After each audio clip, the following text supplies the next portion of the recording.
محمد وعلى آله وأصحابه أجمعين. اللهم صل على سيدنا محمد وعلى آل سيدنا محمد كما صليت على إبراهيم وعلى آل إبراهيم في العالمين إنك حميد مجيد. قال الله تبارك وتعالى في كلامه المجيد: أعوذ بالله من الشيطان الرجيم. بسم الله الرحمن الرحيم. إن الذين يكفرون بآيات الله ويقتلون النبيين بغير حق ويقتلون الذين يأمرون بالقسط من الناس فبشرهم بعذاب أليم. أولئك الذين حبطت أعمالهم في الدنيا والآخرة وما لهم من ناصرين. قال المؤلف والمفسر رحمه الله تعالى: أدام النفع بعلومه وعلومكم في الدارين آمين. إلى أن قال: هذا ذم من الله تعالى لأهل الكتاب بما ارتكبوه من المآثم والمحارم في تكذيبهم بآيات الله قديما وحديثا التي بلغتهم إياها الرسل استكبارا عليهم وعنادا لهم وتعازما على الحق واستنكافا عن اتباعه. وما هذا قتلوا من قتلوا من النبيين حتى بلغوهم عن الله شرعه بغير سبب ولا جريمة منهم إليهم إلا لكونهم دعوهم إلى الحق ويقتلون الذين يأمرون بالقسط من الناس وهذا هو غاية الكبر كما قال النبي صلى الله عليه وسلم: الكبر بطر الحق وغمط الناس.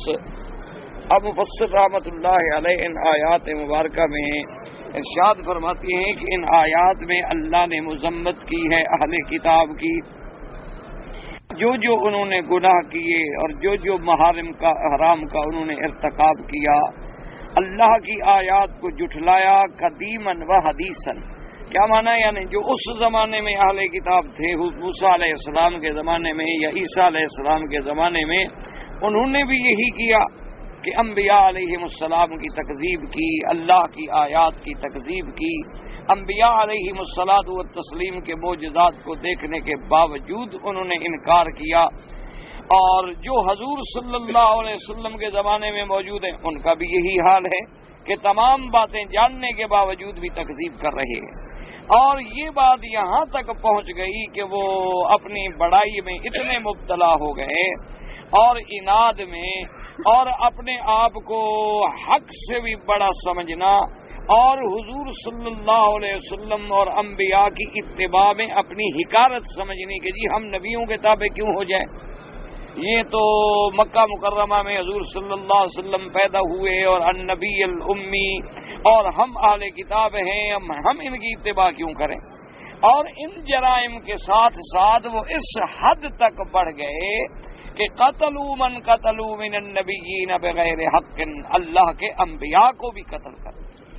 یعنی اللہ تبارک و تعالی معاف کرے، انسان جب اپنی انسانیت کی حدود سے گر جاتا ہے نا، پھر دنیا میں اس سے بڑا خسیس حیوان کوئی نہیں ہوتا.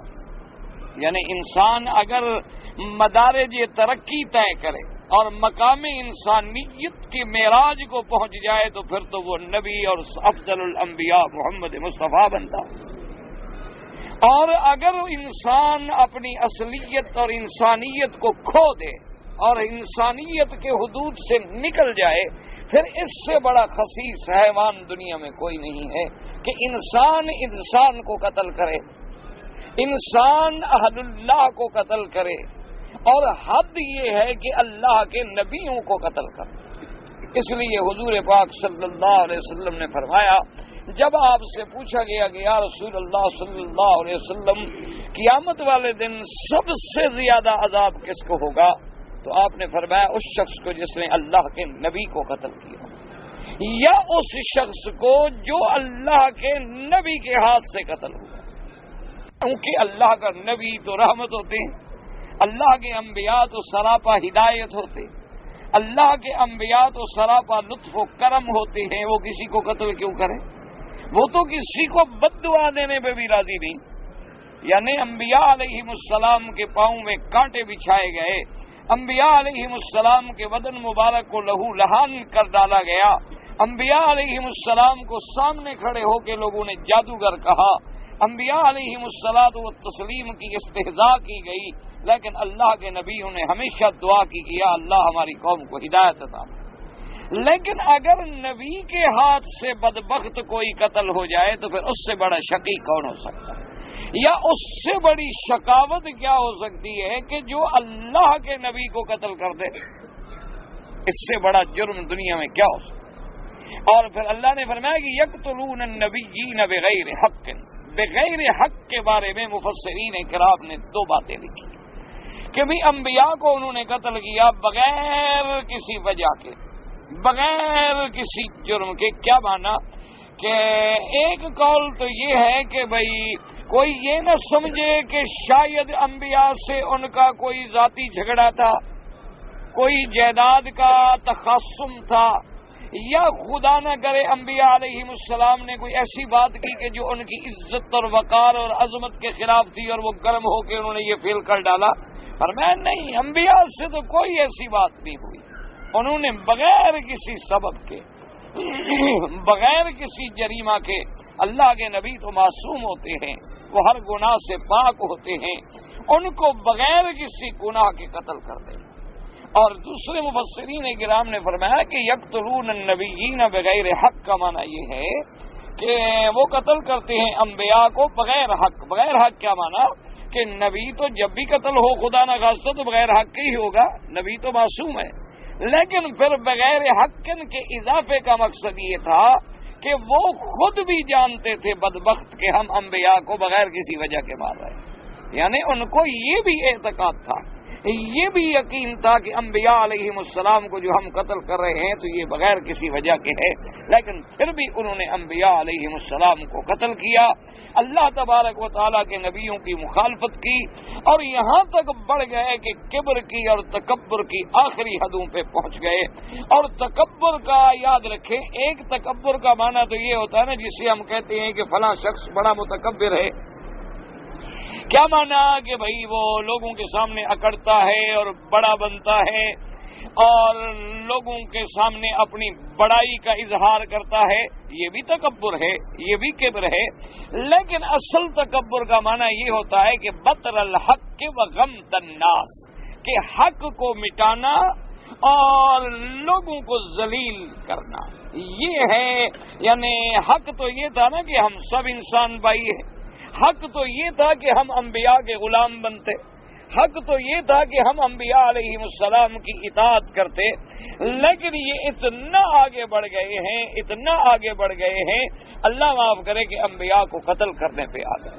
اسی لیے متاخرین علماء میں سے بعض علماء کرام نے لکھا ہے کہ اگر ہم حضرت نوح علیہ السلام سے لے کر آقا انعامدار خاتم الانبیاء حبیب کبریا علیہم الصلاۃ والتسلیم خلفاء راشدین یعنی خیر القرون کے زمانے تک نظر ڈالیں تو انہوں نے لکھا ہے کہ نظر یہ آتا ہے کہ پہلے جتنی انسانیت کا دور گزرا ہے اس زمانے میں قیادت جو تھی وہ تو بالکل بہت اعلیٰ عادل منصف حق والے قائد تھے، لیکن قومیں جو تھی وہ قومیں جو ہیں وہ مخلص نہیں تھی۔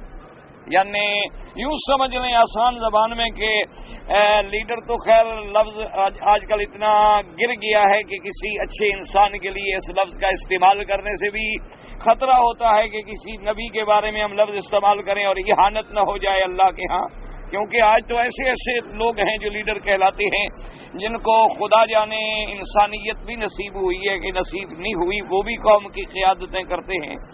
لیکن بدقسمتی سے اتفاق ایسا ہے کہ پہلے قیادت اتنی مخلص تھی عدل و انصاف کا، یعنی یہ عالم تھا۔ نبی تو بہت بڑی شان ہے نا، انبیاء کی تو بہت بڑی شان ہے۔ اور پھر سیدنا عمر رضی اللہ تعالی عنہ کے زمانے میں آپ اندازہ فرمائیں کہ ان کو اتنا احساس تھا کہ ان کے زمانے میں قحط پڑ گئی. حضرت امیر المومنین رضی اللہ تعالیٰ عنہ کے زمانے میں قحط پڑ گئی، بارشیں بند ہو گئی، اور جو باہر سے غلہ آتا تھا وہ آنا بھی بند ہو گیا، اور مدینہ منورہ میں قحط کے حالات پیدا ہو گئے. حضرت عمر رضی اللہ تعالیٰ عنہ کو جب اطلاعات ملی کہ قحط شدید ہو گیا ہے تو حضرت امیر المومنین رضی اللہ تعالیٰ عنہ نے، آپ اندازہ فرمائیں، آپ نے فرمایا کہ بھئی آج کے بعد میرے دسترخوان پہ کوئی ایسی چیز نہیں آئے گی جو مدینہ منورہ کے ایک عام آدمی کو میسر نہ ہو. اور نے فرمایا کہ بس سوکھی روٹیاں اور بچا ہوا زیتون کا تیل اور ایسی کوئی چھوٹی چھوٹی چیزیں جو بچ جائیں. اور اس کے بعد آپ نے یہ بھی حکم فرما دیا کہ جتنے غریب مسکین لوگ بیت المال میں کھانا کھانے آتے ہیں، عمر اس وقت تک اپنے گھر میں کھانا نہیں کھائے گا جب تک کہ ان غریبوں کو بھی وہی کھانا نہ ملے جو حضرت عمر کو ملنا چاہیے. یعنی آپ اندازہ فرمائیں کہ اس قدر اخلاص ہے، اپنی رعایا کے ساتھ اس قدر خیال ہے. ایک آدمی نے حضرت کو اطلاع دے دی کہ آپ کا بیٹا جو ہے اس کے گھر میں آج بکری پک رہی ہے، بکرے کا گوشت پک رہا ہے اسی قحط کے دور میں. اچھا، حالانکہ شرعاً اسلامی نقطہ نظر سے اگر مثلا قحط ہے لیکن کسی انسان کے پاس اپنے گھر میں بکرا ہے تو اپنا پکا لے، کوئی حرام تو نہیں ہے، کوئی ناجائز تو نہیں. ناجائز تو تب ہے کہ جب نعوذ باللہ وہ ظلماً کسی کا بکرا پکڑ لے. حضرت عمر کو جب اطلاع ملی تو آپ نے اپنے غلام نافع سے فرمایا کہ جاؤ پتہ کرو میرے گھر کے اندر کے میرے بیٹے کے ہاں معلوم ہوا ہے کہ گوشت پک رہا ہے. تو بعض روایات میں یوں آتا ہے کہ حضرت گلی سے گزرے تو گوشت کی خوشبو آئی. اس پر حضرت عمر رضی اللہ تعالیٰ عنہ نے فرمایا کہ پتہ کریں یہ میرے گھر میں گوشت کی خوشبو کیسے ہے. تو انہوں نے کہا کہ جی آپ کے گھر سے تو نہیں ہے، آپ کے بیٹے کے گھر سے ہے. تو آپ نے غلام کو حکم دیا کہ جلدی جاؤ اور میرا بیٹا جس حال میں ہے جیسی ہے اس کو لے کے آؤ. آپ کا غلام جب پہنچا حضرت امیر المومنین رضی اللہ تعالی عنہ کے گھر میں، اور گھر کس کا ہے؟ عمر کے بیٹے کا ہے. اس نے آواز دی، حضرت عمر کے بیٹے باہر آئے، پوچھا کیا بات ہے؟ انہوں نے کہا امیر المومنین کو پتہ چلا ہے آپ کے گھر میں گوشت پک رہا ہے، انہوں نے بلایا ہے.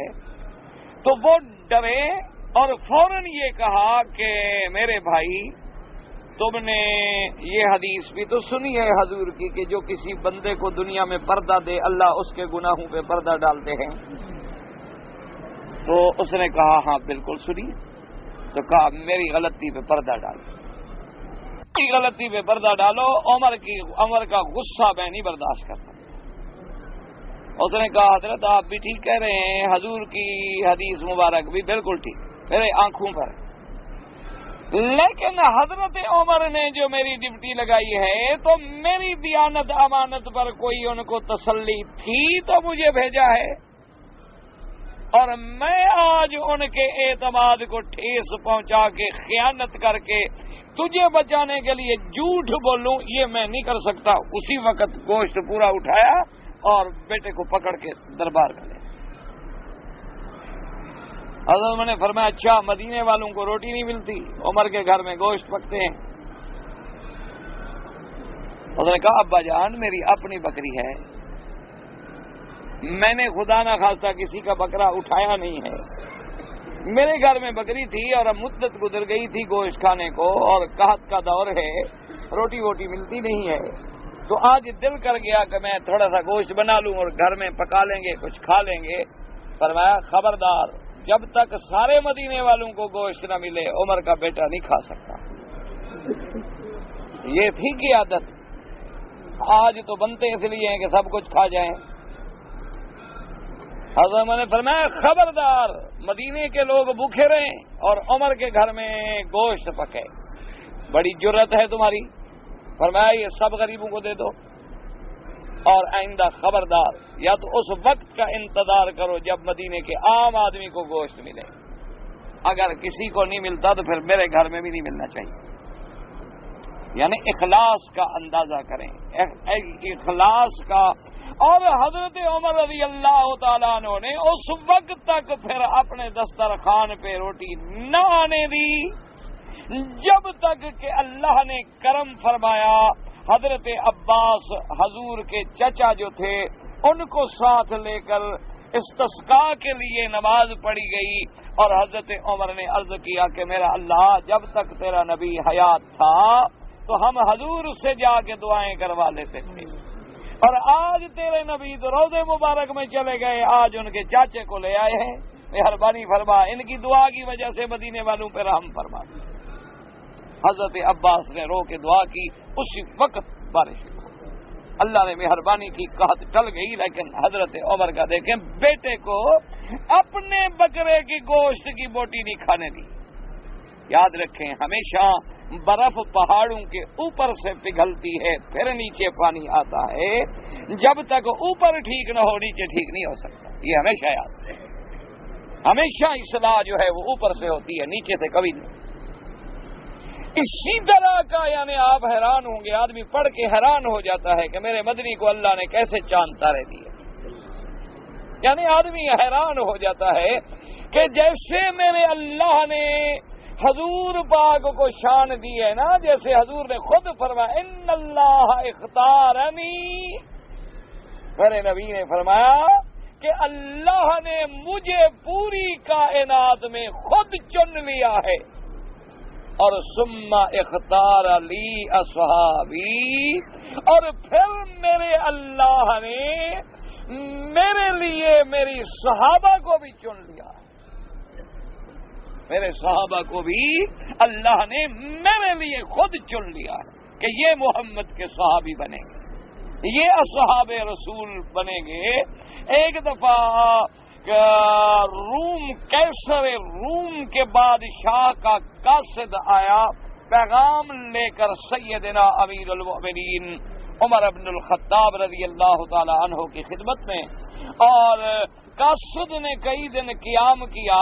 حضرت امیر المؤمنین عمر رضی اللہ تعالی عنہ کی بیوی، آپ کی اہلیہ محترمہ زوجہ محترمہ کو خیال آ گیا کہ بادشاہ روم کا قاصد آیا ہے، تو انہوں نے 1 دینار، اس زمانے میں 1 دینار یعنی آپ اندازہ لگا لیں 100 درہم کے برابر یا 20 درہم کے برابر، اس زمانے کی کرنسی کا تو عجیب عالم تھا، یہی اندازہ لگا لیں 100 ریال 200 ریال، تو 1 دینار کی بی بی صاحبہ نے کچھ عطر منگوایا، وہ مسک کا، عنبر کا، اور بڑی خوبصورت شیشیاں منگوائیں۔ اس زمانے میں تو سستی بات تھی، 4 آنے میں عطر کے اتنے بڑے بڑے کنٹر مل جاتے تھے، اور 4-5 خوبصورت شیشے کے کنٹروں میں وہ عطر بھر کے اس قاصد کو بھجوایا کہ روم کے بادشاہ کی بیگم کو امیر المومنین عمر کی بیوی کی طرف سے ہدیہ دے دیں۔ یہ ہے خاتون اول، آج کل تو ہم جس کو چاہیں کہہ دیں، سیدنا عمر کی بیوی ہے، امیر المومنین کی بیوی ہے۔ ہدیہ چلا گیا، اب ہدیہ وہاں پہنچا تو اس کی روم بادشاہ روم کی بیوی وہ ملکہ تھی، اس کو بھی خیال آیا کہ بھائی عمر کی بیوی نے جو مجھے ہدیہ بھیجا ہے تو مجھے بھی تو کچھ جواب دینا چاہیے، تو اس نے یہ کیا کہ ان شیشیوں سے عطر نکال لیا، اور اس میں اس زمانے کے بڑے قیمتی قسم کے موتی، یاقوت، زمرد، مرجان، جو قیمتی پتھر مل سکتے تھے وہ سارے اس میں بھر دیے۔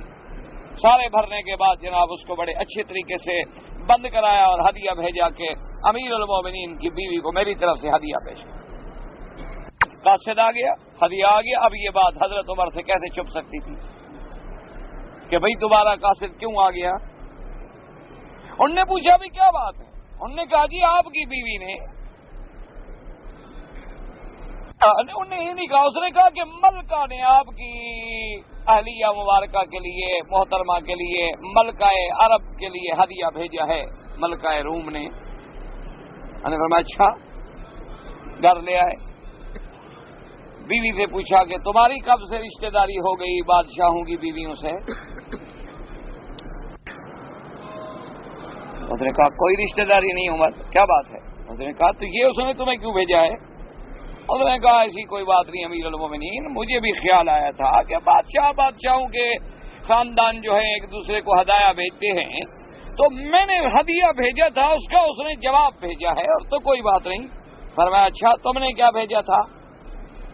اس نے کہا جی میں نے 1 دینار کا خریدا تھا، عطر بھی اور شیشے کے کنٹر بھی، اور اس میں بند کر کے میں نے ہدیہ بھیجا تھا۔ فرمایا ٹھیک ہے، 1 دینار یہ تم اپنا دینار لے لو اور یہ سارے کا سارا بیت المال میں داخل کر دو۔ کہا عمر یہ میرے لیے ہدیہ ہے۔ فرمایا اچھا تم عمر کی بیوی نہ ہوتی پھر ہدیہ آتا تو میں مانتا نا، کبھی ہدیہ آیا ہے تمہیں؟ اس لیے ہدیہ آ رہا ہے نا کہ تم عمر کی بیوی ہو، اور عمر خلیفہ رسول اللہ ہے، امیر المومنین ہے، یہ میری ذمہ داری ہے۔ لاکھوں کا جو مال تھا وہ ہیرے جواہرات موتی، فرمایا نہیں یہ مدینے والوں کا حق ہے، سب بیت المال کو دے دو، تقسیم کر دو، تم نے 1 دینار بھیجا تھا تمہیں 1 دینار مل گیا، اور کیا چاہیے تمہیں؟ تو جب اپنی بیوی اور بیٹے سے یہ عمل ہو، یعنی آپ اندازہ فرمائیں کہ حضرت نوح علیہ السلام کے زمانے سے لے کر خیر القرون تک قومیں اللہ معاف کرے ایسی بے ایمان آئی کہ نبیوں کو قتل کر دیا، اور قائد مخلص۔ اب معاملہ الٹ ہو گیا ہے، قوم مخلص ہے، قائد چور ہیں۔ اب معاملہ بالکل برعکس ہے، قوم بیچاری اتنی مخلص ہے کہ جس کو کہو نماز کے لیے روزے کے لیے تیار کرو تیار ہو جاتی ہے، فلم کے لیے تیار کرو تیار ہو جاتی ہے۔ بڑی سیدھی سادی قوم ہے، بڑی شریف قوم ہے، حضرت حسین کا ماتم ان سے کرواؤ یہ تیار ہیں، شہید کہلواؤ تو تیار ہے۔ حالانکہ دیکھو نا متضاد بات ہے، شہید مانا زندہ کو کوئی روتا ہے؟ تم نے اپنے بچے جو زندہ ہیں ان کا کبھی ماتم کیا ہے؟ تو نبی کے زندہ اولاد کے لیے ماتم کا کیا مطلب؟ لیکن قوم تیار ہے، ماتم بھی کر رہی ہے، شہید بھی کہہ رہی ہے۔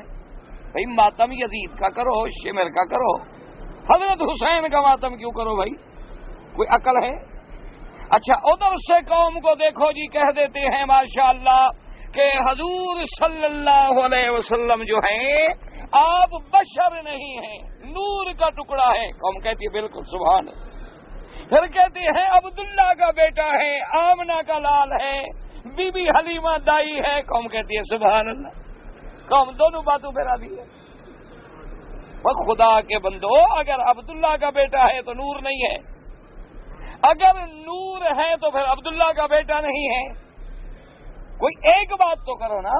وہی ایک مولوی تقریر بھی کر رہا ہے، اللہ کے نور کا ٹکڑا بھی بنا رہا ہے، اور بی بی حلیمہ کا دودھ بھی پلوا رہا ہے۔ قوم آگے بیٹھی ہے، کہتی ہے سبحان اللہ سبحان اللہ۔ قوم اتنی سیدھی سادی ہے بیچاری، اللہ تبارک و تعالی رحمت کرے، یعنی جس طرف لے جائیں قوم کو اسی طرح بالکل عین سیدھی سادی قوم ہے۔ ساری زندگی لوگوں کو درس دیتے ہیں کہ دعا مانگو اللہ ہمیں مدینہ نصیب کرے۔ کیوں بھی نہ مدینہ منورہ کی عظمت جو ہے میرے نبی کے ساتھ ہے نا، اور پھر کہتے ہیں کہ بابا یہاں میلاد کر لو، نبی آ گیا۔ بھائی جب نبی ہمارے گھر میں آ جاتا ہے پھر مدینے کی جانے کی کیا ضرورت ہے؟ اور اگر مدینے جانا ہے تو پھر نبی نہیں آتا ہے۔ کوئی ایک بات تو کرو۔ قوم دونوں باتوں پہ راضی ہے، قوم دونوں باتوں پہ راضی ہے۔ قوم کو جدھر لے جاؤ گی بیچاری قوم مخلص ہے، لیکن آگے لے جانے اور ہدایت کرنے والے وہ کم رہ گئے۔ الا قلیل من عبادی الشکور، بہت کم لوگ ہیں جو لوگوں کو ہدایت کا راستہ دکھائیں۔ عمرے کے لیے آئیں گے 50,000 روپیہ خرچ کر دیں گے، تیار ہے؟ بال کٹواؤ نہیں جناب، وہاں کھڑے ہیں 2-3 بال کاٹ دیں گے، گزارا ہو جائے۔ دیکھو نا قوم دونوں باتوں پہ راضی ہے، ادھر 50,000 روپیہ خرچ کر دیا، ادھر صرف بال نہ کٹوا کے اپنے عمرے کو برباد کر دیا۔ کہ ائمہ ثلاثہ کے نزدیک وہ آدمی عمرے سے حلال نہیں ہوتا جب تک سارا سر نہ مڈوائے یا چوتھا حصہ بالوں کا نہ کٹ جائے. صرف امام شافعی رحمۃ اللہ علیہ کے نزدیک وہ بھی گنجائش ہے. امام شافعی نہیں کہتے ایسا کرو، وہ یہ کہتے ہیں کہ اگر کسی نے ایسا کیا تو احرام سے نکل جائے گا اور دم نہیں پڑے گی، ورنہ وہ یہ نہیں فرماتے کہ ایسا کیا کرو. لیکن چونکہ آدمی کو آرام ملتا ہے، 2 منٹ لگے کینچی سے دے بال کٹ گئے، فیشن میں بھی فرق نہ آیا، اللہ راضی ہو گیا، ہمارا عمرہ بھی ہو گیا، انگریز بھی راضی، فیشن بھی پورا. دیکھو نا، ہم دونوں کے نیاز مند، رحمان کے بھی نیاز مند ہیں، شیطان سے بھی دوستی ہم نہیں چھوڑنا چاہتے، اس سے بھی ہمارے تعلقات ٹھیک رہنا چاہیے، بالکل اپنے آرام سے. حضور کا نام بھی چوم لیں گے، حضور کی سنت پہ اس طرح بھی تازہ پھروا لیں گے. دیکھو ایسی سیدھی قوم ہے، ماشاء اللہ، اللہ تبارک و تعالیٰ کی رحمت ہے. اور جناب ماشاء اللہ، ایک آدمی سے میں نے پوچھا، کہنے لگے جی یہ بہت نیک آدمی ہیں، ہر سال 10 آدمیوں کو اپنے خرچ پہ حج پہ بھیجتا ہے.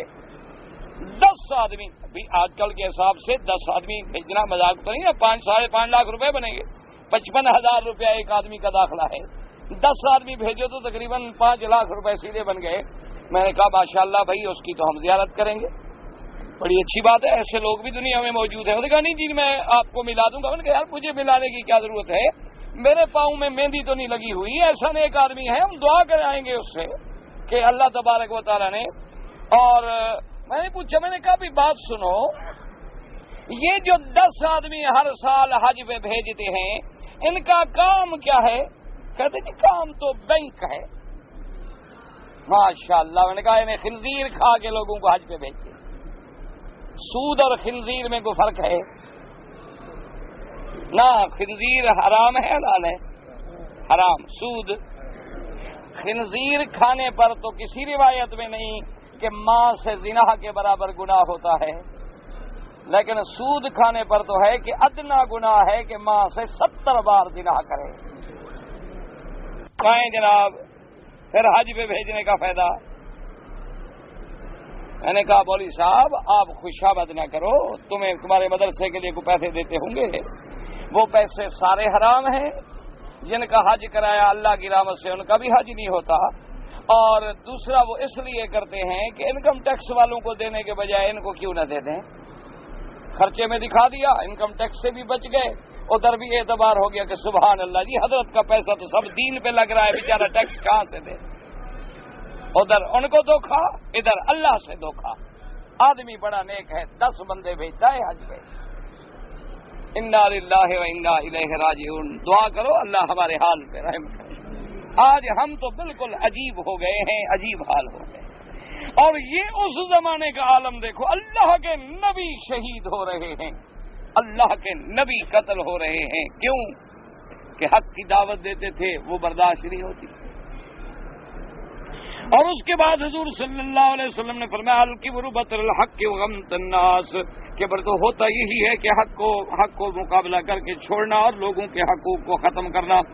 قال ابن ابي حاتم حدثنا ابو الزبير الحسن بن علي بن مسلم النسابوري نذير مكة حدثني ابو حفص عمر بن حفص يعني ابن ثابت بن زرارة الانصاري قال حدثنا محمد بن حمزة قال حدثنا ابو الحسن مولى بن اسد ان مقول النبي قيس بن زيد الخزاعي النبي عبيد بن الجراح رضي الله تعالى عنه قال قلت يا رسول الله صلى الله عليه وسلم اي الناس اشد عذابا يوم القيامة قال رجل قتل نبيا او من امر بالمعروف ونهى عن المنكر ثم قرأ رسول الله صلی اللہ علیہ وسلم. اس حدیث سے مبارک میں آتا ہے کہ حضرت ابی عبیدہ بن الجراح رضی اللہ تعالی عنہ کو فرماتے ہیں کہ میں نے عرض کیا اپنے آقا حضور محمد مدنی کی خدمت میں، میں نے عرض کیا کہ یا رسول اللہ صلی اللہ علیہ وسلم ای الناس اشد عذابا یوم القیامت، قیامت والے دن سب سے زیادہ عذاب کس شخص کو ہوگا؟ آپ نے فرمایا کہ وہ شخص رجل قتل نبیا او من امر بالمعروف ونہى عن المنکر۔ آپ نے فرمایا سب سے بڑا عذاب والا قیامت میں وہ دن ہوگا جس نے کسی نبی کو قتل کیا ہو یا کسی عالم کو قتل کیا ہو، امر بالمعروف کرنے والوں کو، نہی عن المنکر کرنے والوں کو، اللہ کا دین پڑھانے والوں کو، اللہ کے دین کی باتیں کرنے والوں کو، جنہوں نے عذاب دیا ہو سب سے زیادہ عذاب قیامت میں ان کو ہوگا۔ اس لیے آپ نے پھر یہ قرآن کی آیت مبارک پڑھی، ان الذین یکفرون بآیات اللہ ویقتلون النبیین۔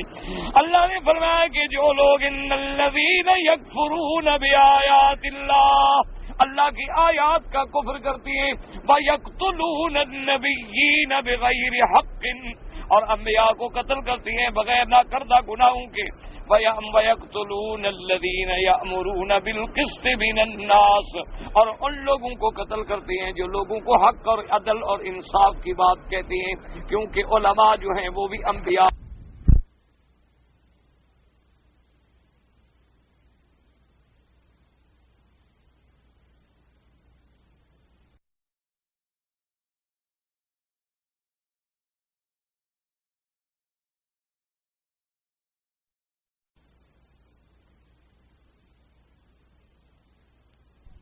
دعوت دینے والے، حق کی بات کہنے والے، برائی سے روکنے والے، ان کا قتل جو ہے یہ بھی انبیاء کے قتل کے بعد اس مقام پہ آ جاتا ہے۔ اس لیے مفسرین نے لکھا ہے کہ دیکھیں اللہ نے انبیاء کے بعد علماء کا مقام کتنا بلند فرمایا، لیکن وہ علماء یاد رکھیں جو میرے مدنی کے صحیح وارث ہیں، وہ علماء جو متبع سنت محمد مصطفیٰ ہیں، وہ علماء جو قرآن و سنت پہ عمل کرنے والے ہیں، وہ علماء جو حق کے رستے پہ چلنے والے ہیں، سرکاری درباری نہ، علماء حق جو صحیح معنوں میں حق کی بات کہنے والے۔ یامرون الناس بالقسط، جو لوگوں کو بات کہتے ہیں عدل کی، انصاف کی، ان کا بھی مقام اللہ نے اتنا بلند کیا کہ نبیوں کے بعد ان کو ذکر کیا۔ ثم قال رسول اللہ صلی اللہ علیہ وسلم یا ابا عبیدہ قتلت بنو اسرائیل 43 نبیا من اول النار فی ساعۃ واحدۃ وقام 170 رجلا من بنی اسرائیل فامروا من قتلهم بالمعروف ونهوهم عن المنکر فقتلوهم جميعا من آخر النهار من ذلك اليوم فهم الذين ذكر الله عز وجل۔ اور اس کے بعد میرے آقا نے سرکار مدینہ صلی اللہ علیہ وسلم نے فرمایا کہ یا عبیدہ، آپ نے فرمایا اے عبیدہ بن الجراح، تمہیں پتہ ہے کہ قتلت بنو اسرائیل 43 نبیا، کہ بنو اسرائیل نے 43 نبیوں کو دن کے اول وقت میں ایک گھڑی کے اندر اللہ کے 43 نبی شہید کر دیے۔ اللہ تبارک و تعالیٰ کے 43 انبیاء شہید کر دیے۔ اللہ تبارک و تعالیٰ کے بندوں میں سے 170 رجلا، 170 بندہ کھڑا ہوا جنہوں نے ان کو کہا کہ ظالموں کیا کر رہے ہو، اللہ کے نبیوں کو قتل کر رہے ہو، اللہ تبارک و تعالیٰ کی دعوت دینے والوں کو قتل کر رہے ہو۔ ان ظالموں نے کیا کیا کہ شام کو اس 170 کو بھی قتل کر دیا۔ یہ ظلم تھا نا جی، ان کا جرم کیا تھا؟ اسی لیے اسی اللہ کے کعبے میں، مکہ مکرمہ میں، کعبۃ اللہ میں میرے آقا سرکار مدینہ صلی اللہ علیہ وسلم آپ کھڑے ہیں، ایک کافر بدبخت نے حضور صلی اللہ علیہ وسلم کے گلے میں جو کپڑا مبارک ہے اس کپڑے کو یوں پکڑ کے کھینچا کہ حضور کی آنکھیں مبارک جو تھیں وہ ابلنے لگیں۔ حضرت سیدنا ابی بکر الصدیق رضی اللہ تعالی عنہ جب تشریف ان کو پتہ لگا تو دوڑے اور اس کافر کے سینے میں آ کے غصے سے ہاتھ مار کے دھکا دیا اور یہ آیت پڑھی اتقتلون رجلا ان یقول ربی اللہ، کہ ظالموں اس لیے قتل کر رہے ہو کہ وہ اللہ کا نام لیتا ہے، اللہ کی دعوت دیتا ہے، کیا کر رہے ہیں؟ یہ دیکھیں 170 آدمی نے نصیحت کی تو وہ قتل ہو۔ اسی لیے حضرت بخاری رحمۃ اللہ علیہ فرماتے تھے کہ مولوی مکی آج کل اگر تقریریں سننے کے بعد لوگ حلوے کھلائیں، دعوتیں دیں، ڈنر بڑے بڑے کھلائیں تو سمجھو کوئی گڑبڑ ہے، ہم حق پہ نہیں چل رہے۔ وہ فرماتے تھے کہ جب تقریریں کرنے کے بعد مولوی کو ملے نا حلوے، پراٹھے، اس کے بعد جناب ہدیے لفافے نوٹوں سے بند کر کے بڑے ادب سے حضور نذرانہ اسرانہ زہرانہ پتہ نہیں آشیانہ پتہ نہیں کیا کیا آج کل ملتا ہے. تو انہوں نے کہا کہ جب یہ ملے تو سمجھو مولوی مکی ہم بھٹکے ہوئے ہیں. حق پہ ہوتے تو پتھر ملتے, حق پہ ہوتے تو پھر اللہ کے نبیوں کو تو ملیں کانٹے اور پتھر اور سزائیں اور غاریں, اور ہمیں ملے حلوے. تو معلوم ہے ہم ان کے راستے پہ نہیں چلتے. اگر ہم حق کی بات کہتے تو پھر کچھ ہمیں بھی تو تکلیف آتی, ہمیں بھی تو کچھ برداشت کرنا پڑتا نا. اور فرماتے تھے جب لوگ گالیاں دیں, کہیں وہاں بھی ہے, گالیاں دیں, برا کہیں, دل میں شکر کیا کرو کہ شاید آج میں نے توحید بیان کی, آج میں نے کلمہ حق کہا ہے کہ اللہ کے نبیوں کو باتیں سننی پڑی تو شکر ہے کہ مجھے بھی کوئی کروڑواں حصہ مل گیا. الحمدللہ شاید میں ان کے راستے پہ چل رہا ہوں. انہوں نے کہا ورنہ حضرت ابراہیم کو آگ میں ڈالا جائے, بنو اسرائیل کے 70 نبیوں کو ایک دن میں شہید کر دیا جائے, اللہ کے نبیوں کے سروں پہ آرے رکھ کے 2 ٹکڑے کر ڈالا جائے, محمد مصطفیٰ کو غار میں جا کے چھپنا پڑے, مکہ چھوڑ دینا پڑے, بلال کو انگاروں پہ لٹایا جائے اور ہمیں حلوے ملے, تو کیسے راستہ ایک کیسے ہو سکتا ہے؟ پھر معلوم ہوتا ہے کہ ہم کوئی پٹڑی سے اترے ہوئے ضرور ہیں. اس لیے فرماتے ہیں کہ وہاں قدار رواہ ابن جریر ان ابی عبید الوصابی محمد بن حفص بن ابن حمیر بن الحسن مولا بنی اسد ان مقول به وعن عبد الله بن مسعود رضي الله تعالى عنه قال قتلت بنو اسرائيل 300 نبي من اول النهار واقاموا سوق بقلهم من اخره. رواه ابن ابي حاتم. حضرت عبداللہ ابن مسعود رضی اللہ تعالی عنہ نے بھی ایک روایت نقل فرمائی ہے. انہوں نے فرمایا کہ بنو اسرائیل نے 300 نبیوں کو پہلے صبح میں قتل کر دیا, شہید کر دیا. 300 نبی. اقاموا سوق بقلهم من آخرہ, اور شام کو اپنی سبزی منڈی میں دکانیں لگا کے سبزیاں بیچ رہے ہیں. انہیں فکر ہی کوئی نہیں کہ ہم نے کوئی جرم کیا. مقصد یہ تھا کہ ان کے نزدیک نبیوں کا قتل کر دینا بھی کوئی خاص بات نہیں تھی, بس معمولی سی بات تھی, ہو گیا تو ہو گیا. اس لیے شام کو جو ہے وہ اپنی منڈی میں بیٹھے, دکانوں پہ بیٹھے ہیں, اپنا سبزی بیچ رہے ہیں. فلہذا لما تکبروا عن الحق واستكبروا عن الخلق قابلهم الله ولا ذلك بالذلة والصغار في الدنيا والعذاب المهين في الآخرة.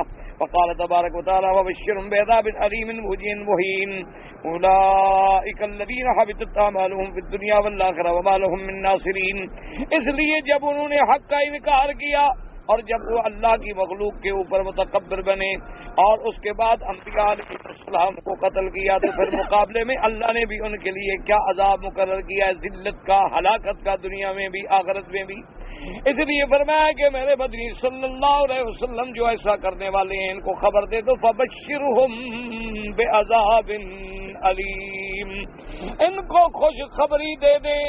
یاد رکھیں خوشخبری عذاب کی نہیں ہوتی, لیکن یہ بھی اللہ کی طرف سے ان کے لیے عذاب ہے کہ اچھا تم نے میرے نبیوں کو خبر, اب تمہارے لیے بھی عذاب دردناک دیا. اولئک الذین حبطت اعمالهم فی الدنیا والآخرہ. اللہ نے فرمایا یہ لوگ ہیں جن کے عمل دنیا میں بھی آخرت میں بھی ہم حبط کر دیتے ہیں, برباد کر دیتے ہیں. وما لهم من ناصرین, اور ان کے لیے کوئی مددگار بھی نہیں ہوگا جو پھر ان کو اللہ کے عذاب سے چھڑا سکے. آج یہ جو کچھ کر رہے ہیں, لیکن ایک وقت آنے والا ہے کہ ان کو بھی پھر اللہ کے عذاب سے چھڑانے والا, بچانے والا کوئی نہیں ہوگا. الم تر الی الذین اوتوا نصیبا من الکتاب یدعون الی کتاب اللہ لیحکم بینہم ثم یتولی فریق منہم وہم معرضون. وَذَلِكَ بِأَنَّهُمْ قَالُوا لَن تَمَسَّنَا النَّارُ إِلَّا أَيَّامًا مَّعْدُودَاتٍ وَغَرَّهُمْ فِي دِينِهِمْ مَا كَانُوا يَفْتَرُونَ. فَكَيْفَ إِذَا جَمَعْنَاهُمْ لِيَوْمٍ لَّا رَيْبَ فِيهِ وَوُفِّيَتْ كُلُّ نَفْسٍ مَّا كَسَبَتْ وَهُمْ لَا يُظْلَمُونَ. چونکہ خلاصے سبق آپ پڑھ چکے ہیں. اللہ تبارک و تعالیٰ انکار فرماتے ہیں یہودیوں پر. اللہ نے فرمایا میرے مدنی علم تارا دیکھیں آپ کیا نہیں جانتے ان لوگوں کو جن کو ہم نے کچھ کتاب کا حصہ دیا ہے, جب ان کو بلایا جاتا ہے کہ قرآن تمہارا فیصلہ کر لے تو یہ قرآن سے اعراض کر دیتی ہیں. وجہ وہ تھی جو میں نے خلاصے میں عرض کر دی تھی کہ میرے آقا خاتم الانبیاء حبیب کبریا صلی اللہ علیہ وسلم یہودیوں کے مدرسے میں تشریف لے گئے مدینہ منورہ. آپ نے فرمایا یہودیوں تمہاری کتاب تورات میں میری نبوت کے بارے میں, میری رسالت کے بارے میں میری نشانیاں مذکور ہیں کہ نہیں ہیں؟ کہنے لگے کہ جناب نہیں ہیں.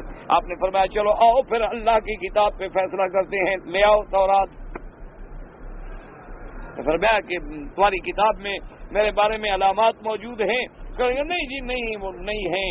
اب فرمایا چلو ٹھیک ہے نہیں ہے تو تورات اللہ کی کتاب تو مانتے ہو نا, قرآن کو بھی اللہ, آؤ فیصلہ کرتے ہیں, لے آؤ تورات. اب کیسے لے آئے تورات؟ تورات میں تو لکھا ہوا ہے سب کچھ. تو اب جناب بہانے کرنے لگے. پھر یہ قاعدہ ہوتا ہے باطل کے بعد جب جواب نہ ہو نا پھر آئیں شائیں بائیں کرتا ہے, پھر اس کے بعد جواب تو ہوتا نہیں.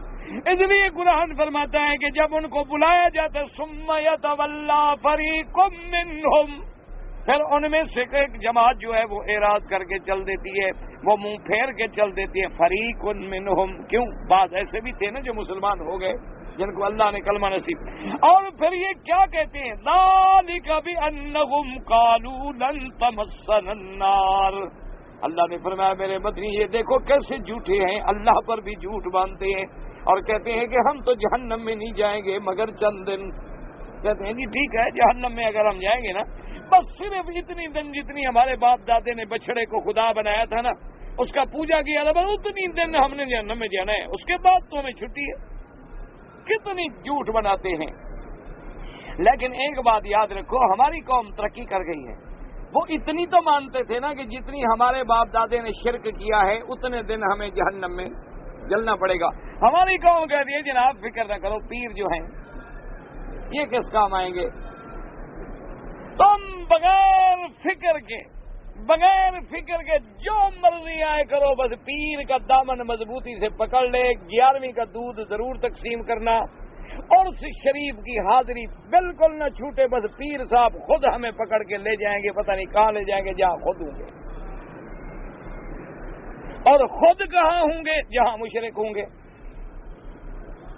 وہ قرآن کا فیصلہ ہے کہ شرک کرنے والے کہاں ہوں گے اور توحید والے کہاں ہوں گے. ایک واضح سی بات.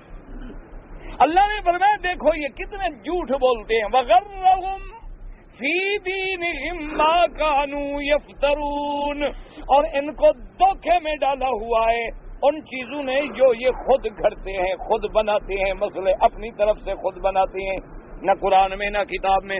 لیکن اللہ نے فرمایا میرے بندی فَكَيْفَ إِذَا جَمَعْنَاهُمْ لِيَوْمٍ لَا رَيْبَ فِيهِ, اس دن کیا ہوگا جس دن ہم ان سب کو اکٹھا کریں گے اور اس دن میں شک کوئی نہیں, وہ ٹل نہیں سکتا, وہ قیامت کا دن ہے, وہ ہوگا.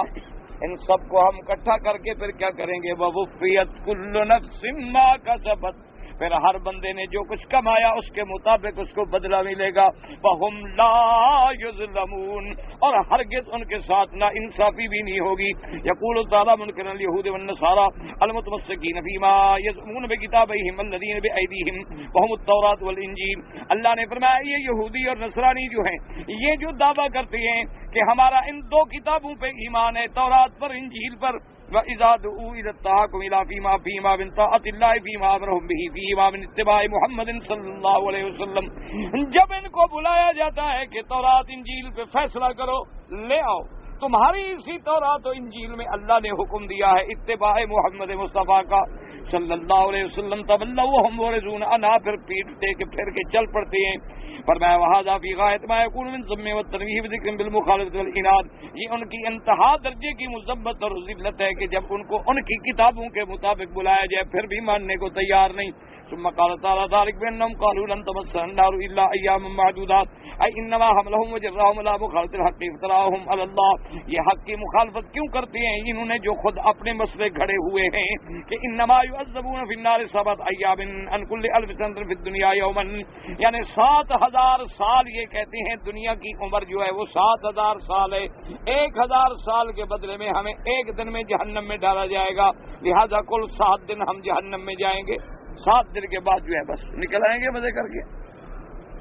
وقد تقدم تفسیر ذلك في سورة البقرہ ثم قال تعالی وغرهم في دينهم ما كانوا يفترون، اے ثبتهم على دينهم الباطل، کس چیز نے ان کو دھوکے میں ڈالا ہے کہ باطل دین پر یہ جمے ہوئے ہیں، ما خدعوا به انفسهم، جو کچھ کہ ان کو ان کے نفسوں نے دھوکے میں ڈالا ہے، من زعمهم ان النار لا تمسهم بذنوبهم الا اياما معدودات وهم الذين افتروا على من تلقاء انفسهم وافترقوا، حالانکہ یہ بات ان نے خود گھڑی ہے، خود جھوٹ بنایا ہے، فلم ينزل الله به سلطان، اللہ نے کوئی ایسی بات نازل نہیں فرمائی، قال اللہ تعالی متحددا لهم ومتبعدا، اب اللہ نے تحدید بیان کی، فکیف اذا جمعناهم لیوم لا ریب فیہ، اے کیف یکون حال وقد افتروا علی اللہ وکذبوا رسولہ، اللہ نے فرمایا اس دن ان کا کیا حال ہوگا جو اللہ کی آیتوں کی تکذیب کرتے ہیں، اللہ کے رسولوں کی تکذیب کرتے رہے، وقتلوا انبیاءہ، اللہ کے انبیاء کو قتل کرتے رہے، والعلماء من قومہم، اپنی برادری کے ان علماء جو حق کہنے والے تھے ان کو بھی انہوں نے قتل کیا، الآمرین بالمعروف والناہین عن المنکر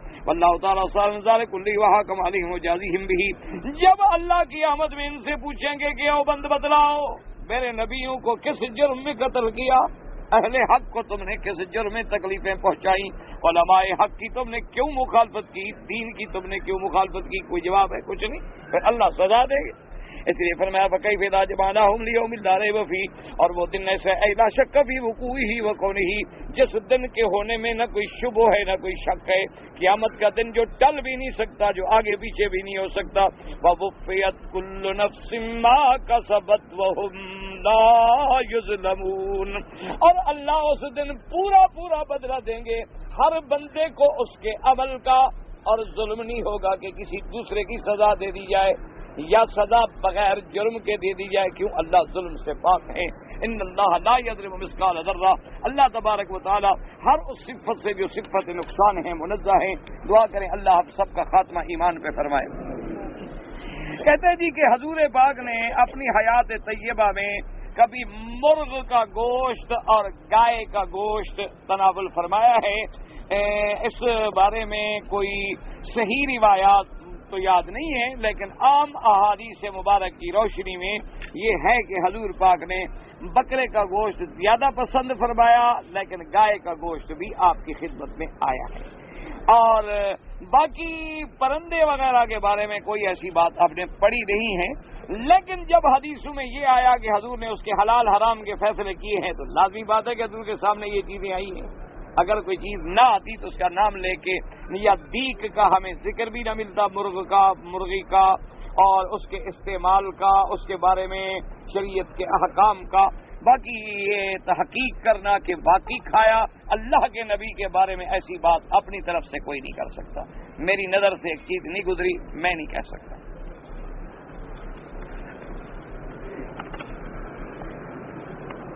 کہتے ہیں جی ہمارے ملک میں جہاں گوشت ذبح کیا جاتا ہے وہاں شیعہ بھی گوشت ذبح کرتے ہیں، تو اس کے بارے میں شریعت کا کیا حکم ہے؟ بات یہ ہے کہ ذبح کے وقت اگر اللہ کا نام لیں تب تو ہے بات، اگر اللہ کا نام نہ لیا جائے تو پھر حرام ہے، پھر تو سوال ہی پیدا نہیں ہوتا۔ اگر ذبح کے وقت میں اللہ کا نام لے، وہ یہودی بھی اللہ کا نام لے تو ذبیح حلال ہے، اور نصرانی بھی اللہ کا نام لے تو ذبیح حلال ہے۔ اگر اللہ کا نام نہ لیں، مثلا آپ مسلمان ہیں، آپ کہیں میں نہیں خدا کا نام لیتا، تمہارا ذبح کردہ بھی حرام ہے، تم بھی جب ذبح کرو گے تمہارا بھی حرام ہے۔ لیکن احتیاط اسی میں ہے کہ ان باطل فرقوں کی چیزوں سے بچیں، کیونکہ یہ لوگ مسلمانوں کو آمدن حرام کھلانے کی کوشش کرتے ہیں کہ ہم زیادہ سے زیادہ حرام میں مبتلا رہیں، اور جب ہم حرام کھائیں گے تو اللہ ہماری دعائیں سنیں گے نہیں۔ آج کل دیکھا نہیں، لاکھوں ہم روتے ہیں دعا منظور نہیں ہوتی، کوئی وجہ تو ہے نا، کیوں اندر جو حلال نہیں تو دعاؤں میں اثر نہیں پیدا ہوتا۔ جی روایات میں آتا ہے کہ اللہ پاک نے 7 آسمانوں 7 زمینوں کو پیدا فرمایا، مگر قرآن شریف میں جب بھی آسمان زمین کا ذکر آتا ہے آسمان کے جمع کا صیغہ ہے، زمین کے لیے واحد کا صیغہ ہے۔ بعض علماء فرماتے ہیں کہ زمین صرف ایک ہی کرۂ ارض ہے، نہیں، اصل بات یہ ہے میرے بھائی کہ زمینیں بھی 7 ہیں اور آسمان بھی 7 ہیں، لیکن فرق یہ ہے کہ آسمان مختلف دھات سے بنائے گئے ہیں، مثلا ایک تانبے سے، ایک پیتل سے، ایک چاندی سے، ایک سونے سے، الگ الگ۔ زمین جو ہے وہ جنس سے واحد ہے، اس لیے وہاں الارض الف لام جنس کا استعمال ہوتا ہے، مراد اس سے 7 زمین ہے۔ اور چونکہ آسمان ایک جنس سے نہیں ہے بلکہ پہلا آسمان اور چیز سے ہے، دوسرا اور سے ہے، تیسرا اور سے ہے، چوتھا اور سے ہے، اس لیے وہاں قرآن پاک نے جمع کا صیغہ استعمال فرمایا۔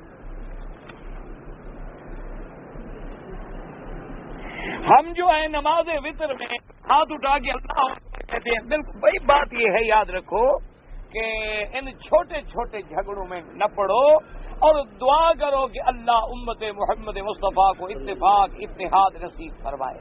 دیکھو نا، ہمارے اگر ٹھنڈے دل سے غور کریں، خدا ہمارا ایک ہے، نبی ایک ہے، کلمہ ایک ہے، کعبہ ایک ہے، قرآن ایک ہے، حج ایک ہے، تلبیہ ایک ہے، احرام ایک ہے، یہ ساری چیزیں ہمیں وحدت کا سبق دیتی ہیں کہ مسلمانوں کو ملاؤ، مسلمانوں میں فتنے پیدا نہ کرو۔ یہ جو چھوٹے چھوٹے مسائل ہیں، اس میں بھی دراصل اللہ نے اپنے بندوں پہ رحمت کر دی ہے کہ حضور پاک کا عمل مبارک جو ہے 3 رکعتیں اکٹھے پڑھ کے سلام پھیرنے کا بھی ہے، 2 رکعتیں اکٹھے پڑھ کے پھر 1 رکعت پڑھنے کا بھی ہے، ہاتھ اٹھانے کا بھی ہے، ہاتھ نہ اٹھانے کا بھی ہے۔ تو یہ کوئی ایسے مسئلے نہیں ہیں۔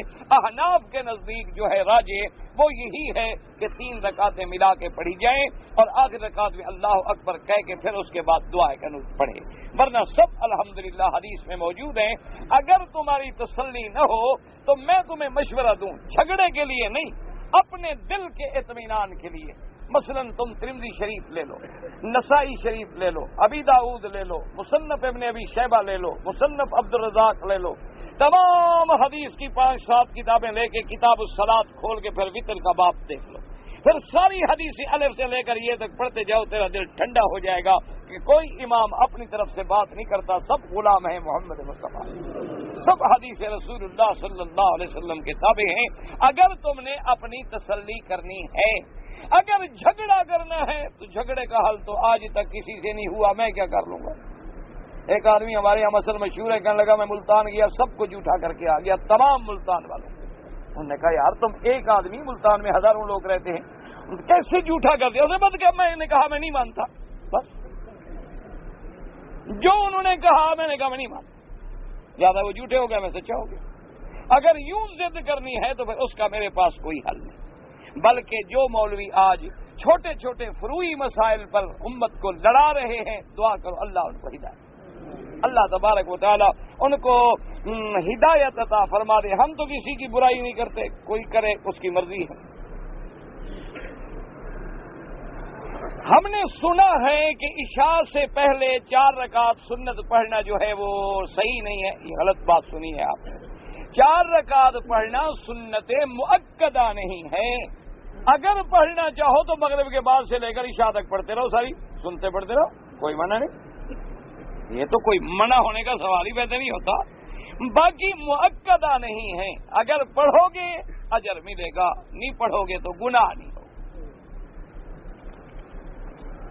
چھوٹی میں گیا، اچھا چھوٹی میں نہیں، چھٹی پہ گیا، اپنا ملوک میں آیا، اچھا ملوک میں آ گیا، اس کے بعد کیا ہو گیا؟ احرام جدہ باندھا، ایک بکرا پڑ گیا، ابو لہب کے لڑکا کا ساتھ حضور کے لڑکی کا شادی ہوا، ہاں ہوا، کیوں؟ ابو لہب چاچا تھا حضور کا، رشتہ داروں میں شادیاں نہیں ہوتی، تو اس وقت تو ابھی قرآن بھی نہیں آیا تھا، احکام بھی نہیں آئے تھے، تو شادی میں کیا قصہ ہے، کیا قصور ہے؟ بھائی قرآن تو آیا 40 سال کی عمر میں، حضور صلی اللہ علیہ وسلم تحریم جو آئی ہے مسلمان اور کافر کے نکاح کی، وہ مدینے میں نازل ہوئی، پہلے تو منع نہیں تھا، ہر کوئی رشتہ داروں میں رشتہ کرتے تھے، جب اللہ کا قرآن آ گیا تو پھر وہ رشتے ختم ہو گئے۔ ایک تو ویسے حضور کی زندگی میں طلاق ہو گئی، دوسری بیٹی کو حضور کے داماد نے وعدہ کیا کہ میں جنگ بدر میں گرفتار ہوا، حضور نے کہا کہ ٹھیک ہے تو میری بیٹی کو مدینے بھیج دو، اس نے کہا کہ ٹھیک ہے میرا وعدہ ہے، وہ کافر رہا، کافر تھا، لیکن اس نے کہا جی میرا وعدہ ہے میں آپ کی بیٹی کو مدینے بھیج دوں گا، اس نے آگے اپنا وعدہ پورا کیا، حضور کی بیٹی کو مدینہ منورہ بھیج دیا، اللہ نے مہربانی کی وہ خود بھی مسلمان ہو گیا، پھر وہ حضور صلی اللہ علیہ وسلم کا ویسے ہی داماد رہا۔ حضور کا چاچا ابو طالب ایمان لایا نہیں لیا، تم اپنے ایمان کا فکر کرو، تم سے اس کے ایمان کے بارے میں پوچھیں گے؟ تمہارا اپنا ایمان پکا ہے کہ نہیں، کہ کلمہ بھی پڑھتے ہو، قبر پہ سجدہ بھی کرتے ہو، کعبہ شریف کے بھی طواف ہیں، قبروں کے بھی طواف ہیں پکے مسلمان ماشاءاللہ۔ اللہ کے نام کی مینا میں بکری دیتے ہیں، پیر کے نام بھی داتا صاحب کی مزار پہ دیتے ہیں پکے مسلمان، ایمان میں کوئی فرق نہیں آتا ذرے کے برابر۔ بابا ابو طالب ایمان نہیں لے آیا، صحیح حدیثوں میں ثابت ہے، حضور پاک تشریف لے گئے، آپ بیٹھے، آپ نے کہا یا ام کل کلمۃ احاج بہا عند اللہ، میرے چچا ایک کلمہ کہہ دو توحید کا، قیامت والے دن میں اللہ کے آگے جھگڑا کر سکوں تیری بخشش کا۔ اس نے کہا میرے بیٹے میں چاہتا ہوں تیری آنکھوں کو ٹھنڈا کروں، لیکن برادری ناراض ہوگی، کہے گی ابو طالب مرتے وقت ڈر گیا تھا اس لیے میں کلمہ نہیں پڑھتا۔ اس نے نہیں پڑھا، یہ بیچارے پریشان ہیں کہ ابو بکر کا ابا تو مسلمان ہو گیا اور علی کا کیوں نہ ہوا۔ یہ تمہاری پریشانی سے مسئلے حل نہیں ہوتے، یہ اللہ کی مرضی ہے۔ اللہ چاہے تو ابراہیم کے ابا آزر نہیں ہوا، اللہ چاہے تو نوح کا بیٹا جو ہے وہ جہنم میں چلا گیا، اللہ چاہے تو فرعون کی بیوی مسلمان ہو جائے اور قیامت میں بیوی بنے محمد مصطفیٰ کی۔ یہ تو تقدیر کے فیصلے ہیں، تم ہم کچھ نہیں کر سکتے۔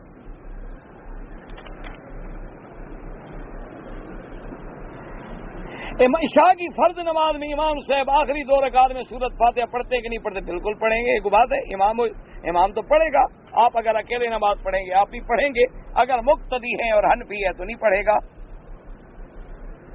صرف فرض نماز امام کے ساتھ پڑھتا ہوں، اچھا کرتے ہو، ثنا پڑھتا ہوں، ٹھیک ہے کوئی بات نہیں۔ اگر میرا بیٹا فجر عصر کی نماز نہیں پڑھتا، عمر 36 سال ہے، تو میں عدالت میں شکایت کر سکتا ہوں؟ بھئی سب سے پہلی بات تو یہ ہے کہ تم اس کو نصیحت کرو، عدالتوں سے لوگ ٹھیک نہیں ہوتے، لوگ وعظ سے، توحید سے، سبق سے ٹھیک ہوتے ہیں۔ ادعو الی سبیل ربک بالحکمۃ والموعظۃ الحسنہ، تم کوشش کرو۔ اگر نہیں مانتا تو پھر ایسے بیٹے کو علیحدہ کرو جو تم پر شریعت کا حکم ہے۔ کیوں؟ نماز بڑا مسئلہ ہے اہم۔ امام احمد ابن حنبل رحمۃ اللہ علیہ کے نزدیک ایک نماز کے چھوڑنے والا بندہ کافر ہو جاتا ہے، ایک نماز۔ اور جو 36 سال کی عمر ہو گئی نماز نہیں پڑھتا، لیکن کوشش کرو اور باغی نہ بناؤ، محنت کرو۔ یہ بھی بیماری ہے، تمہارے گھر میں جو بیمار ہو جائے تو کیا کرتے ہو؟ اٹھا کے باہر پھینک دیتے ہو۔ بیمار کو تم ڈاکٹر کے پاس لے جاتے ہو، انجیکشن لگاتے ہو، پٹیاں رکھواتے ہو، دوائیں دیتے ہو، گولیاں لیتے ہو، ایک ڈاکٹر سے ٹھیک نہ ہو دوسرے کے پاس، تیسرے کے پاس، چوتھے کے پاس، 5ویں کے پاس دوڑتے ہو۔ یہ جو بے نواز ہیں، مشرک ہیں، بدعتی ہیں، یہ بیمار ہیں، روحانی بیماریاں ہیں، ان کو بھی ان معالجوں کے پاس لے جاؤ۔ ایک کے پاس ٹھیک نہ ہو تو پھر دوسرے کے پاس لے جاؤ، پھر تیسرے کے پاس لے جاؤ، چوتھے کے پاس لے جاؤ۔ مہربانی کرو، یہ مریض ہیں، ان سے نفرت نہ کرو، نفرت کرو گے تو یہ تو اور پکے ہو جائیں گے۔ تو آج کل تو بڑا آسان علاج میں آپ کو بتاؤں، میں تو کبھی نہیں گیا، دیکھو حرم شریف میں جھوٹ بولوں، میں تو خود تو کبھی نہیں گیا، علاج میں تمہیں بتاتا ہوں۔ یہ جو ہمارے بگڑے چگڑے بچے ہیں نا، دعا کرو ان کو ان تبلیغ والوں کے ساتھ لگا دو، انشاءاللہ ان کو ٹھیک جو کر دیں۔ ایک دفعہ 40 دن تم ان کو لگوا دو، نماز نہ پڑھے تو مجھے آ کے پکڑ لیں۔ میں خود نہیں گیا، بدقسمتی ہے، مجھے موقع نہیں ملا، ہم نالائق لوگ ہیں، گناہ گار ہیں، اس لیے شاید اللہ ہمیں قبول نہیں کرتے ادھر، ورنہ علاج یہی ہے۔ اب نہ کوئی پیر باقی رہا ہے جس کی صحبت میں فائدہ ہو، نہ مولوی کوئی باقی بچا ہے جس کی تقریر میں کوئی فائدہ ہو۔ اب تو صرف یہ وقتی رونق میلہ ہے، اب یہی ایک آدھی جماعت ہے بیچاری، اللہ کرے ان کو بھی نظر نہ لگ جائے، اور اگر ان میں بھی کوئی غلطیاں ہیں تو اللہ ان کی غلطیوں کی بھی اصلاح فرمائے۔ لیکن الحمدللہ جو ہم نے دیکھا ہے، سنا ہے لوگوں سے، خود نہیں کیا، باہر جا کر بھی دیکھا ہے، بگڑے بگڑے بالکل جو کسی کے باپ سے بھی قابو نہیں آئے نا جی۔ یہ کوئی ایسے جیسے ایک وہ ہمارا مولوی کہتا تھا، لوت کی ایک بوٹی ہوتی ہے، وہ کہے جی جس درخت پہ ڈال دو درخت ختم، وہ کہے جی یہ کوئی ایسے ان کے ساتھ ایک دفعہ لگا دو، اس کے باپ کو نمازی بنا دیں، واپس آئے گا انشاءاللہ، تہجد نہیں چھوڑے گا۔ آپ تجربہ کریں، تجربہ کر کے دیکھ لیں۔ اچھا جی، فقہ حنفی میں محرمات کا ماں بہن سے نکاح کر کے وطی کرنے کا جو مسئلہ لکھا ہے، اگر آپ کو مسئلہ پڑھنا ہی نہ آئے تو میں کیا کروں؟ جس نے چیلنج دیا ہے اس کو کتاب کے ساتھ لے جاؤ امام حرم کے پاس، وہ ان کو سمجھا دیں۔ سمجھ آ گئی بات؟ اگر سمجھ نہ آئے، میں تو ایک طالب ہوں، پھر میرے پاس بھی لے آنا، میں بھی کوشش کروں۔ ائمہ اربعہ کو گالیاں دیتے رہتے ہیں، اللہ ان کا خاتمہ خیر پہ کرے، دعا کرو ہدایت۔ یاد رکھو جو آدمی کسی عالم کو گالی دیتا ہے یا امام کو گالی دیتا ہے وہ اللہ سے جنگ کرتا ہے۔ من آزالی ولیا فقد آذنتہ بالحرب، وہ اللہ کے ولی تھے، وہ خیر القرون کے کچھ تابعین کے دور کے ہیں، کچھ بعد کے لوگ ہیں جن کی ساری زندگی قرآن و حدیث کی خدمت میں گزر گئی ہے۔ ان کو برا کہنا جو ہے اصل میں ان کی برائی نہیں ہے۔ والذین یؤذون المؤمنین والمؤمنات بغیر ما اکتسبوا فقد احتملوا بہتانا واثما مبینا۔ اللہ سے دعا کرو اللہ سب کو ہدایت دے اور اللہ ہمیں ائمہ محدثین علماء حق کی گستاخی سے بچائے۔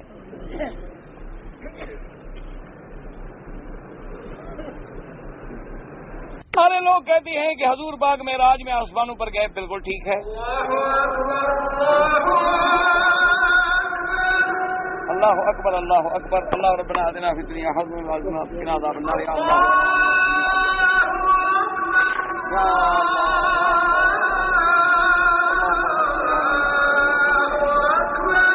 اللہ اکبر، اللهم اجعل لنا